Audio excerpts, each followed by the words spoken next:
Hi there, it's me, and today we're going to be doing some drawing. Now, this client commissioned me to to design a number of cybernetic dinosaurs for them. I think there were four in total. This is the most recent one that I just finished, so I'll probably make um, some other videos for the other three as well, or maybe combine them into one. I'm not really sure yet.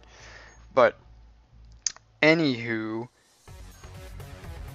they didn't give me a whole lot of specifics to go off of other than listing or giving me the species of dinosaurs. I think this one was called a um, Therizina, Therizinosaurus, um, or just the one with the real big claws. Uh, he uh, he was pretty interesting. I liked working on this a lot. Basically, since it's a cybernetic, it's just a dinosaur enhanced with cybernetics. I more or less just did a rough sketch of the dinosaur itself to get its form and proportions down. Um, and then once I had something that I was satisfied with, and something that the client assured me was like correct proportionally and everything, and they were happy with it, I moved on to begin adding the cybernetic enhancements. And in this case, this whole boyo's head is a robot, basically. um, I think I went with his whole head and his all of his neck or whatever, or is all mechanical on this one. But the client, like I said, the client didn't really give me any specifics in terms of the cybernetic parts, so I was free to pretty much come up with whatever I felt like. Um, and that resulted in a whole lot of just like sketching around and searching for like interesting forms, I guess. And there's a number of times where I have to just like go off and draw a cube really quick to make sure uh, that I'm doing things in perspective, which currently I'm not. For some reason, I had a whole lot of trouble with this one, just like wrapping my head around the perspective. I don't even know why. Like looking at it now, I'm just like, what are you doing? But, but anyways, so there weren't many specifics as far as the cybernetics are concerned. So like I said, I do a lot of searching. Most of what I do is like I just make a lot of hard edges and work with a lot of shapes, like squares. Pretty much squares and circles are like your best friend when you're working with any kind of I guess just robotics or mechanical looking bits when you're designing anything that has anything like that in it. Yeah, squares and circles are your best friend, and if you can get them in perspective, and if they're like if the machinery is complex enough looking or anything, then it's gonna look very nice visually. Um, so that's my idea going into this, and that's how I'm building up all of these forms. And once I have the basic building blocks down, then you can see I'll like zoom into a specific part and go over it with a higher opacity brush to really solidify everything and get everything in perspective. I decided to give this dude his head was a little bit boring, I guess. And I had never really tried it before, so I kind of decided to give this guy a really menacing sort of like split jaw kind of deal going on. His bottom jaw is like split in two, and he's got some cool side mouth things going on. What do you call those? I guess mandibles. Sure. Yeah, let's go with mandibles. Um, so this guy's got a whole lot of sharpness going on.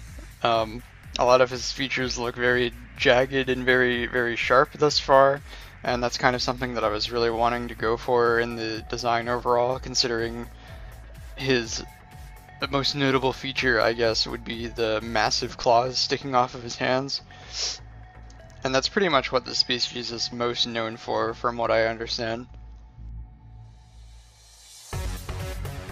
So as I was working on this sort of harness type thing starts to take shape, where he's kind of got a mechanical shell almost that kind of comes off of his, well, it encompasses his entire head and neck, but it kind of wraps around his shoulders as well, and then comes down his back, and then kind of wraps around his legs and has some holes where his like arms are poking out.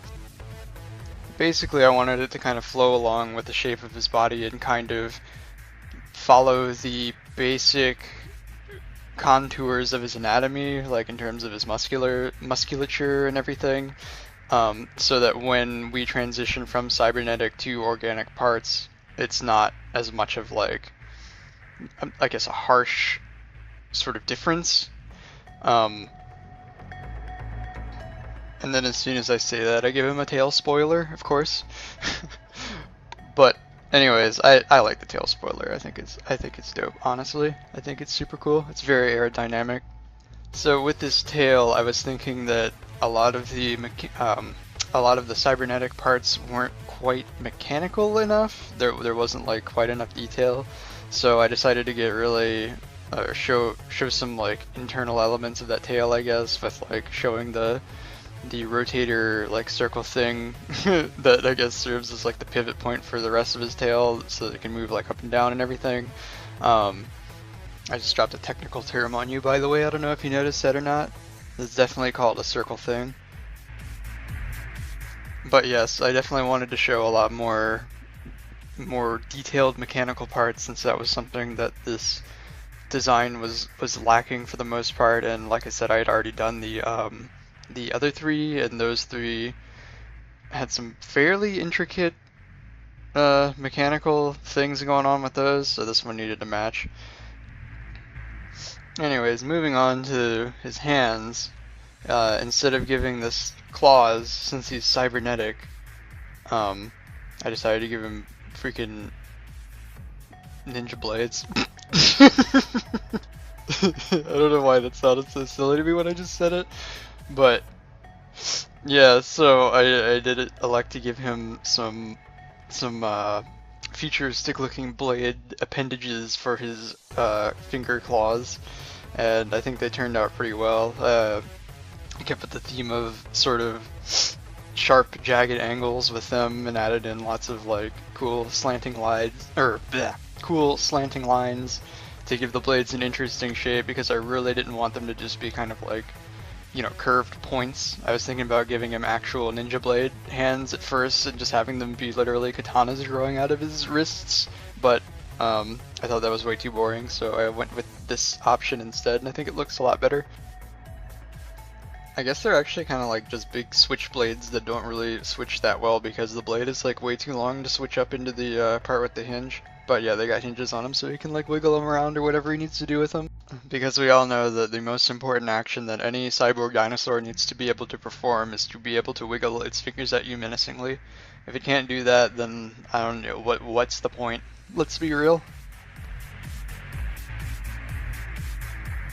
So for the next little while, I believe I'm just like refining the line work and cleaning up the sketch to the point where it's presentable, and I'm getting ready. Oh yeah, there's the client preview. I always, when it's nearly done, I always give a watermarked version of the design to the client for their approval.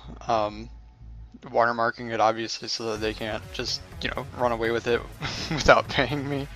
But so I presented that to him. He liked it, but he had a couple notes. He wanted to remove that weird tube that I actually forgot that I put in.